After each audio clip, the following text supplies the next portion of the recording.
can I behave like an engineer? Somehow I find engineers behave in a different way. And chemical engineers, they even behave in a better way because they understand chemistry. And the young part of, because I engineered EMRI, public-private partnership in 12 states. I engineered. Whether DMK or Congress or BJP, doesn't matter. But I engineered. Because you have to engineer without, independent of all these kind of things. The young part of chemical, what I did was, the material energy balances what we learned in third year. Wherever you go, whatever job you do, you have to balance your energy. Energy of the people, materials what is coming inside are consumed. These two become extremely important because job of a manager is to manage the resources. Resource optimization comes from this material energy balance. An energy going in one form comes in another form. An employee going home tired up. Actually, when he is tired, he is going home and spending time with the wife. He is getting back different kind of energy. But that is useful to me. Next morning he comes very nicely. So better let him go out and get that other kind of energy at home, come back, renewed energy, and so that he is able to work for me again. This came from the concept of balancing material energy, what Raman Rao taught us in the third year. The I part is, so much in chemical engineering, I never learned integration anywhere else other than chemical engineering mathematics. Isn't it? Integration. So much taught by Professor Satyanarayana, that integration, but that is what I integrated various departments in the company. As a CEO, finance fellow fights with marketing. Marketing is production. Production is somebody. These fellows will never see face to face. How do you integrate? I never use the word coordination. Coordination means, if production fellow says I am right, finance fellow says I am right, I said no, I will call this as integration meeting, not coordination meeting. Integration means you work for a common cause and forget your individual identity, integrate together for a common cause. That is what I learned from the I part. And then the C part, most important thing I never realized when I was studying here. But I realized, so much we studied here, everything, a chemical reaction is to produce a change. That change can be physical, it can be chemical, it can be any change. In life, lot of changes happen. As a CEO, I have to bring changes, I have to induce a change, I have to cope with a change initiated by somebody else. That change, what I learned here, when H2 plus O happens to H2O, there is a change taking place into different forms. Same way in an organization, how changes have to be initiated. In a family, how do you initiate changes? And lastly, the A part of chemical is application. I think I also saw your notes on curriculum when you sent to me. When I read it, none of them objects to what you said. I have done anything different, though I was not in chemical engineering per se. That problem solving, that individual excellence, that teamwork, what all objectives you have said there. I was happy and proud that I can stand here. And after getting that only, I prepared this, so that you don't tell me I didn't practice chemical engineering. I practiced, may not be in a direct setting, but in an indirect setting. And the application of all this what I learned here, that is what is important, is application. I got opportunities to apply what I learned. And you get rewarded in organizations only when you apply. And last part is learning. Chemical taught me learning doesn't end in 75. That made me ambitious, aspirational. I went to IMA and I went to Harvard, I went to Wharton, I went to Columbia, I went to London Business School. Every year I will go to one place, learn, come back, teach. I always come. I always said I am a CEO doesn't mean I am a chief executive officer. I am a chief education officer. I am a chief entertainment officer. I am a chief ethical officer. I am a chief evangelizing officer. I am a chief equitable officer. Like this 9 roles I defined for CEO, one of them is chief education officer. That input is learning, which comes from the last alphabet of chemical. Based on all this, my 37 years of experience, I wrote this book called Manage, Live and Lead. Because many of you know how to manage your factory, manage your product, manage your boss, manage your wife. But you don't know how to live successfully.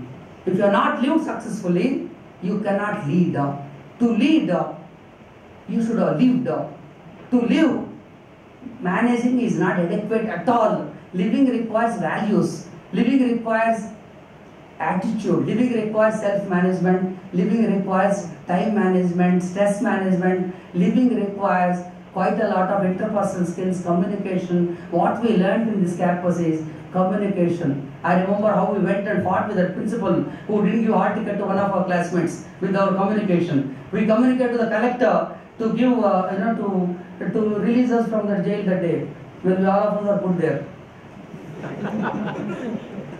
One night in jail taught us what it means. We were all there. What I am saying is, this book, first time in the world, no book is written. Only on management and leadership is written by many people. But nobody wrote combining life with management leadership. This is the first of its kind. What Dr. Kalam told me when I gave this book to him on 8th September, he said, nobody wrote life part. That is underestimated. People think managing is life and life is equal to leadership. I said no. Manage leads to better life leads to leadership. Better leadership leads to better management of subordinates. Second point is, I wrote 28 stories in this book. Life is full of stories. It's all storytelling is leadership. And can you develop the habit and skill of telling stories? Gentlemen, ladies, please remember backside. I was not good in telling stories when I was here. I learned from my boss in 82, that man tells stories. I met him on 9th October recently, 2014. I touched his feet, gave a copy of my book, saying that you taught me storytelling. Venkat ji, I'll tell you one story today. At 94, he told me one more story. There is one hospital in Bombay which does brain transplant, it seems.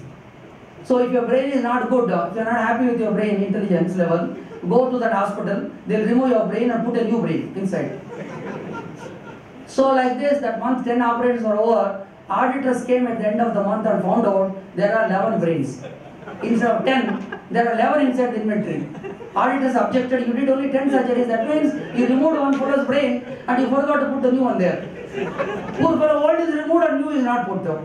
That guy, what happens to him, you guys go and find out somehow. So the office staff came, hospital staff went, found out, but didn't tell him exactly that we forgot. They told him, small procedure we have to do, come.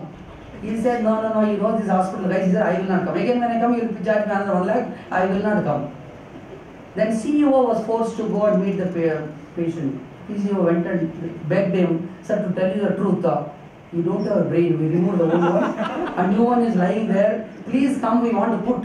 This fellow says, I won't come. Why? In the recent reshuffle, I have already become minister.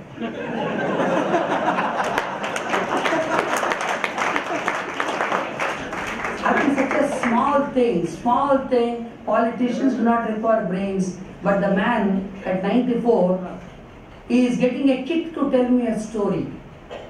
Then I told him, Rara, please tell me one more story, what you told your boss. He said, I tell you my boss, 30 years of joining, he told his boss one story. In the building of 6 floor stories, it seems, HR guys put a competition that whoever makes one elephant who came there, any employee going and telling something to the elephant in the year, if the elephant cries, you will get a prize. All employees went and told something, elephant didn't cry. But my boss, Bhattacharya, went and told something. In the years, elephant started crying badly. I told Dada, what did you tell? Then he said, I told my boss, what I told that elephant is, after 30 years, this is my salary. Such a simple thing, that man told me storytelling, and I picked up, not these two I have not put in the book, but what I heard from him. Lots of stories, simple stories. Suppose when I go home now, my wife wants to talk something, whereas I want to talk something. I will say, I want to tell her that let us go for a movie. She says, your son has not studied something. She has one topic, I have one topic. This is selling. When you go to a customer wants to talk something, and you want to talk about your product. What do? This man told me a story. There is one cat. One boy was studying on cat, expecting a question tomorrow morning on cat. And the fellow prepared, cat has 2 eyes, cat drinks milk, all the 1 page he studied. Next day morning went to exam came, write an essay on Godavari, not on cat. Now this fellow started writing. The boy was not puzzled at all. Cool. He wrote, On the bank of Godavari Kama, I saw a cat full stop. Cat, twice cat, things will cat. I think in life, please remember, everybody will bring to Godavari, but you prepare cat. Like now, I brought my cat to Godavari. I am asked to introduce myself, but I brought actually, this is the Godavari, they gave me topic, but I brought the cat. This is the power of converting somebody and bringing them to the wavelength. Like this 28 stories I wrote, and if you want to buy, the book is available with my driver publisher, sent some books. It costs you 300 rupees for RDC guys, others it costs 600 rupees. But if you don't buy also, don't worry, all will be nice, we will be still all right. I have one wife.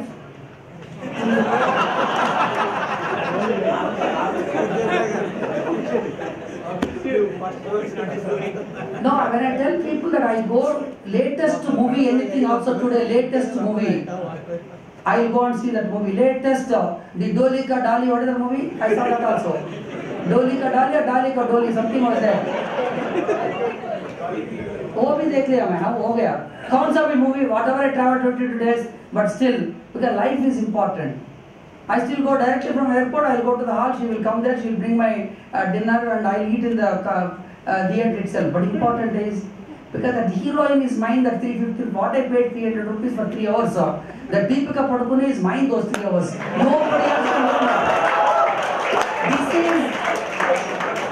This is life. I think you have to enjoy much more after the campus. Don't stop enjoying life. Many people stop enjoying life after campus. There is much more life to enjoy. Reduce a little bit here and go out and enjoy life and make the best as I have made. And I am happy that today I am a director on the State Bank of Hyderabad, no connection to chemical engineering, and I am advising UP Chief Minister for Home and Health Departments. So when I go to UP today, Lucknow and SI will be there, my personal security, doing all this. I can't even carry my papers, the kind of security they give. And every DGP to SP, all that salute. All this is nothing. It's only the foundation what we got here. Foundation of problem analysis, problem solving. Foundation of listening to others. Foundation of solution finding. That you keep up and keep sharpening. You can go to any level. My best wishes to you. Thank you for calling. Namaste.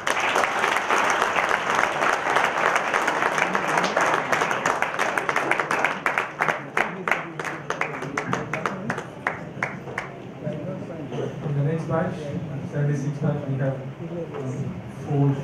five participants.